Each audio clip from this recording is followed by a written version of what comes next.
जिसमें 6 लोग शहीद हुए और 100 से ज्यादा लोग जख्मी हुए। मुझे इस बात पर तकलीफ और ताज्जुब होता है कि हम सियासतदान जरूर हैं, हमको इलेक्शन लड़ना हमारा जिंदगी का एक मकसद होता है, मगर इलेक्शन तो हम इसलिए नहीं लड़ते कि किसी को तौहीन करे, किसी के जज्बात का मजाक उड़ाए। बैठ जाओ, क्या बैठ जाओ, कैमरा दिख रहा है, बैठ जाओ।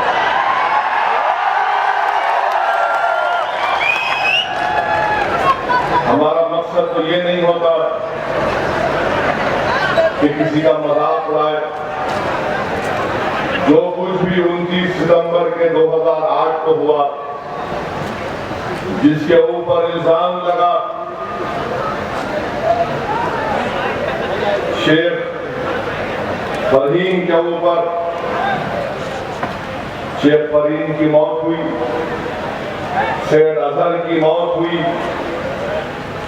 मुश्ताक अहमद इस दुनिया से चल बसे,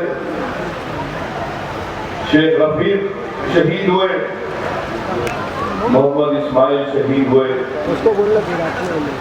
क्या ये मालेगांव की आवाम के लिए तकलीफ ये बात नहीं है कि जो बच्चे शहीद हो गए, जिन बच्चों को कत्ल किया गया, जो 100 लोग जख्मी हुए और इन बच्चों को मारने का, कत्ल का मुकदमा उस साध्वी और कर्नल पुरोहित और उसके साथियों पर चल रहा है। भारत का प्रधानमंत्री नरेंद्र मोदी सैयद अजहर को मारने वाली को, मुश्ताक अहमद पर को खत्म करने का इल्जाम जिस पर है, शेख इरफान को मारने का जिस पर इल्जाम है, शेख रफीक को जिसको मारने का इल्जाम है, मोहम्मद इस्माइल को मारने का इल्जाम है, उसको नरेंद्र मोदी भोपाल से टिकट देते हैं। और मालेगांव की आवाम से नरेंद्र मोदी ये कह रहा है कि तुम्हारे मरने वालों की मुझे फिक्र नहीं है, तुम्हारे बच्चे मर गए, मैं उसकी परवाह नहीं करता, इन बच्चों की मां ने अपनी औलाद को खो दिया, मैं उसकी फिक्र नहीं करता, इन बच्चों के वालिद ने अपने लखते जिगर को खो दिया। तो मोदी कहता है कि उस बाप का गम मेरे पास कोई माने नहीं रखता। इन मरने वाले बच्चों की औलाद यतीम हो गई, तो मोदी कहता है कि यतीमों पर मैं दस्ते शफकत नहीं रखूंगा। जख्मी हो गए 100 से ज्यादा लोग, किसी का पैर, किसी का हाथ, किसी का चेहरा बर्बाद हो गया, तो मोदी कह रहा है कि तुम्हारा हाथ टूटता है तो मुझे उसकी फिक्र नहीं है, तुम्हारा पैर टूटता है बॉम्ब ब्लास्ट में तो मुझे उसकी फिक्र नहीं है, मैं मरने वालों के साथ नहीं हूं। मोदी तुमसे कह रहे हैं मालेगांव की आवाम, मैं तुम्हारी इज्जत नफ्स को दरकार रहा हूं।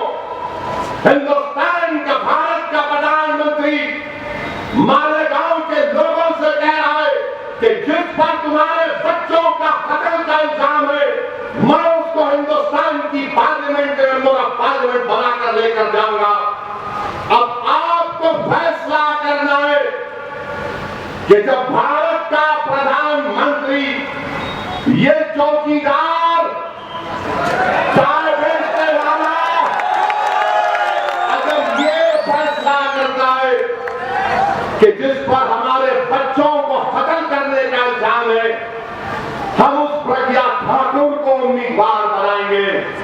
मेरे भाई, ये पॉइंट काफी है मालेगांव की आवाम के लिए कि अगर आज आप मालेगांव की आवाम में इन बच्चों के अगर जर्रा बराबर मोहब्बत बाकी है, चाहे वो अजहर हो, मुश्ताक हो, इरफान हो, रफीक हो, इस्माइल हो, तो उठो, इनको खिराज अकीदत अगर पेश करना है तो मालेगांव से, इस पार्लियामेंट की चुनाव से आप एक पैगाम दीजिए हिंदुस्तान के दिल्ली के तख्त पर बैठने वाला ये जो बादशाह बन चुका है, ये चौकीदार नहीं रहा, ये प्रधानमंत्री नहीं रहा, ये प्रधान सेवक नहीं रहा, ये बादशाह सलामत बन चुका है।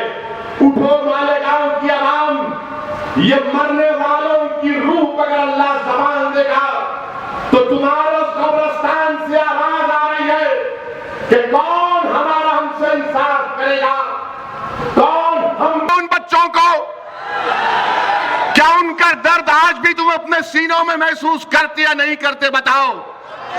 क्या तुम उनको याद करके रोते या नहीं रोते बताओ मुझे। मेरे भाई, अगर हम उनको याद करते हैं तो फिर क्या रोते रहेंगे? क्या एक बेवा की तरह पुकारते रहेंगे? नहीं मेरे भाई, मुत्तहदा तौर पर अपने वोट का इस्तेमाल करिए, पैगाम दीजिए अपने इत्तेहाद के जरिए कि जिस पर इल्जाम है हम उसका साथ नहीं देंगे। आखिर इंसाफ कब होगा? और प्रज्ञा को उम्मीदवार बनाया गया, कांग्रेस की हुकूमत थी, राष्ट्रवादी की थी, आज खामोश बैठे हैं। हद हो गई। आज इतनी बड़ी तादाद में ये पुलिस वाले अपना यूनिफॉर्म पहनकर खड़े होकर यहां पर इस जलसे की हिफाजत कर रहे हैं। मैं उनसे भी कह रहा हूं, हेमंत करकरे की बेइज्जती की गई। वो हेमंत करकरे जिसने निकाला था यहां का बम ब्लास्ट का, जिसने सारी दुनिया को बताया कि 2006 का मालेगांव का ब्लास्ट 2008 का यहां के बच्चों ने नहीं किया। हेमंत करकरे ने पूरा निचोड़ निकाल दिया था। और हेमंत करकरे वो शैतान जो कसब पाकिस्तान से आकर मुंबई पर हमारी सरजमीन पर मासूम हिंदुस्तानियों को अपनी गोली का निशाना बना रहा था, वो हेमंत करकरे ने आगे बढ़कर अपनी जान को कुर्बान कर दिया हिंदुस्तान के लिए, भारत के लिए। आज उस हेमंत करकरे को ये साध्वी कहती है कि मैंने उसको शराब दिया। बताओ हिंदुस्तान के प्राइम मिनिस्टर, क्या तुम नहीं गए थे हेमंत करकरे के घर को? क्या तुमने हेमंत करकरे के घर को नहीं गए थे? और आज तुम्हारी कैंडिडेट जिस पर 6 बच्चों को मारने का इल्जाम है, टेररिज्म का इल्जाम है, जिसने हेमंत करकरे की तौहीन की, क्या महाराष्ट्र में लोग इसी तरह खामोश बैठ जाएंगे? अरे मैं तो हैदराबाद